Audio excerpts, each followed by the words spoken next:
Finally ধুরন্ধর movie দেখে ফেললাম। এবার ধুরন্ধর মুভির রিভিউ দেওয়ার পালা।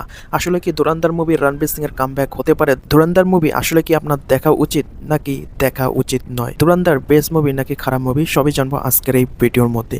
চলুন আগে পাবলিক কি বলতেছে এই মুভিটা দেখার পর, পাবলিকের রিভিউ দেখার পর মুভির ফুল স্টোরিটা জানবো।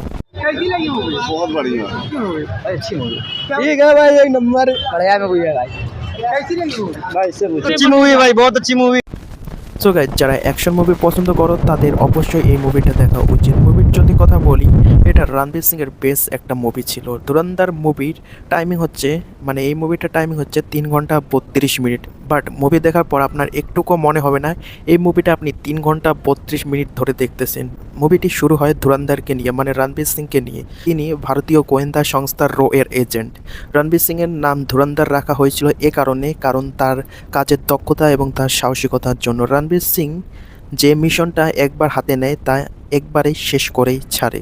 মুভির মধ্যে রণবীর সিংকে একটা মিশন দেওয়া হয়। রণবীর সিং পাকিস্তানে গিয়ে সেখানকার গোয়েন্দা সংস্থা এবং মাফিয়ার গোপন রাজ্য খুঁজে বের করার পর সেগুলো ধ্বংস করে দিবে। বাট পাকিস্তানের পুরো সিন্ডিকেটের মাথা হলো সঞ্জয় দত্ত, যার নাম মুভির মধ্যে রাখা হয় কিংপিং। রণবীর সিং মানে ধুরন্ধর তার পরিচয় লুকিয়ে পুরো মাফিয়ার নেটওয়ার্ক খুঁজে বের করে। এটা নিয়ে মূলত মুভিটি তৈরি করা হয়েছে। যদি তুমি রণবীর সিং এর ফ্যান হও অথবা তুমি যদি অ্যাকশন মুভি দেখতে পছন্দ করো, তাহলে অবশ্যই তোমার এই মুভিটি দেখা উচিত। সো আজকের ভিডিওটি এই পর্যন্ত। যারা যারা ধুরন্ধর মুভি দেখেছো তাদের কাছে কেমন লেগেছে অবশ্যই কমেন্ট বক্সে জানাবে। সো দেখা হচ্ছে নেক্সট ভিডিওয়।